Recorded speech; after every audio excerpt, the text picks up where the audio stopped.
Okay, zoom in. That's right, hold it steady. Alright. So. You forgot to say your line. Okay. Hello, Flat Earth researchers, debaters, and debunkers.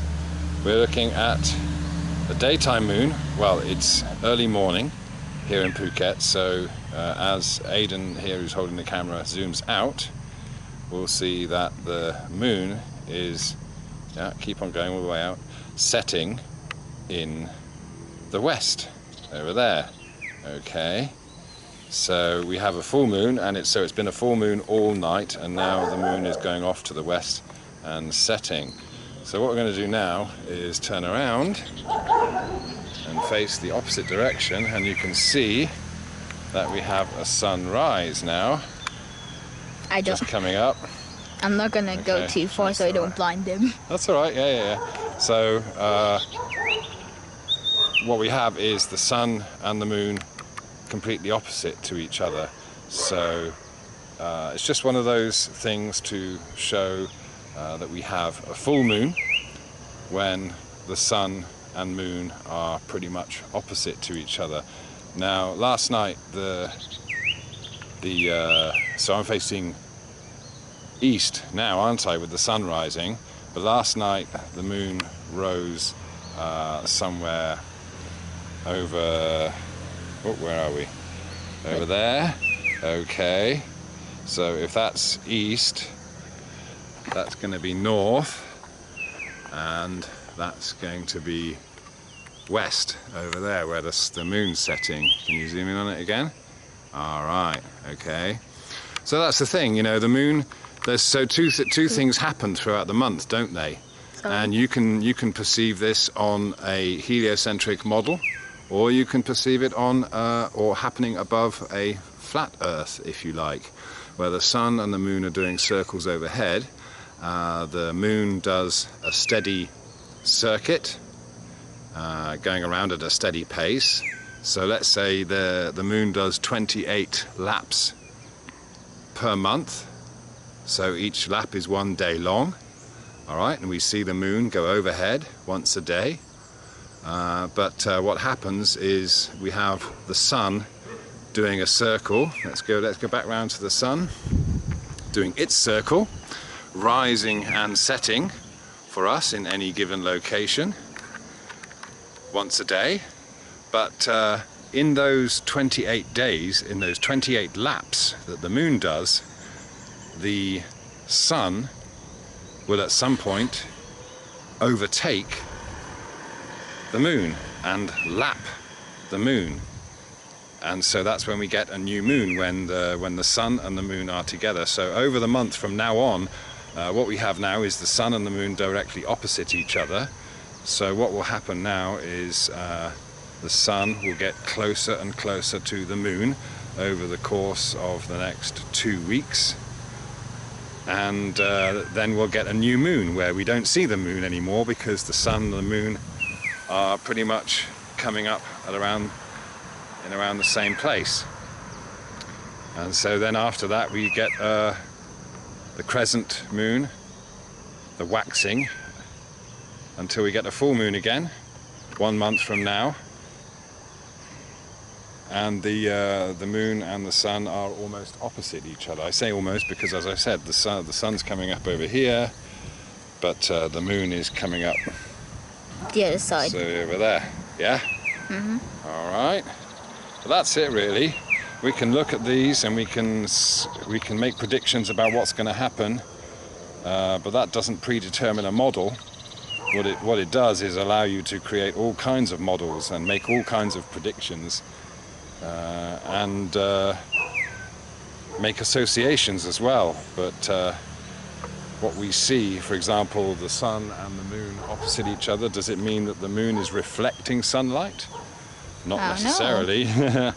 We can perceive that that's what's happening, but then if we look at the nature of reflections, then the moon doesn't appear to be reflecting sunlight. So let's just whiz it back to the moon now. Okay. See if you can zoom in on the... Oh, there you go. Zooming in on... Sorry. Maybe zoom out a bit. Yeah, there we go, right. Keep it steady. There you go. Oh. All right, so there's our daytime moon, which is now setting opposite the sun. Okay. So let's just model what we are seeing happening above a level Earth. So the table is our level Earth, and we've got a cutout by Aidan of the sun here and the moon here. Okay. Yeah. All right. You don't need to be going back and forth. Just keep it steady like that. Yeah. So that's just basically representing what we're seeing now with the sun coming up over there. You can just the sun's coming up over there as we saw just now, and the moon is opposite. Okay. Keep it on the table now. So that's what we're seeing. So let's say this bottle top is us here in Phuket. Let's just put us on this blue square here. So this is what we're seeing. So throughout the day, what we have now is the moon is setting now for us. Okay, they're doing circuits. Okay, the sun's rising, the moon's setting. So what we're talking about is the sun and the moon doing daily laps in an orbit above the level Earth, like that. Okay, so we're talking about 1 month being 28 laps. So at the moment we are, you could say we're halfway through the month, or it could be the beginning of the month with the full moon. It doesn't really matter, but what we have is the sun and the moon opposite each other. So as they continue to do their daily laps, so we're told in the heliocentric model that the moon is lapping the Earth only once every month, but no, what's happening is the moon appears to be going overhead as well as the sun every single day. Now, is the moon a rock? Is it a reflection of the sun? Is it some kind of projection? We don't know, but there is this correlation. Okay, so what's actually happening is the moon is doing let's just do one thing at a time. The moon is doing a steady pace. Okay, that's 1 lap per day. Okay, and the sun is doing a slightly faster pace, 1 lap a day. So as you've got these two things doing this, again, this is apparent. I'm not saying that the moon is a physical object actually moving. It's just it could be down to all sorts of reasons. But sorry, let's go to where we were today. What's going to happen is as time goes by, the sun, going slightly faster than the moon, is going to catch up. And so what we'll have in another couple of weeks is the sun and the moon in a very similar place in the sky. So we'll see the sun, but we don't see the moon. Now this could mean that actually the sun is closer to the Earth than the moon. Of course, we're told that the moon is close and the sun is millions of miles away, but they appear to be the same size to us. And the fact is that when we have a new moon, we don't see the moon, we just see the sun. And so as they carry on doing their circuits, we then start to see a daytime moon again as the sun gets faster and increases the gap between the sun and the moon. And then we have the waxing phases of the moon. We have a sliver of a crescent, and that becomes a greater crescent. Then we've got a half moon. So somewhere around this point where they're doing a few laps and the sun has got further away from the moon, then we see a half moon.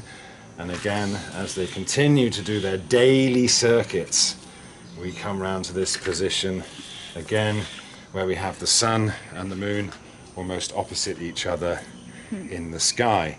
So as we come back here, the moon's setting for us, the sun's setting, and as they go round, of course, the sun will set and then the moon will rise at night time. So the moon only rises at night time for anyone in any given position for a couple of weeks. The rest of the time we've got a daytime moon because the sun and the moon are quite close. Yeah? Okay. Makes sense? Mm-hmm. So it can be modelled above a level Earth quite easily. All right, thank you very much.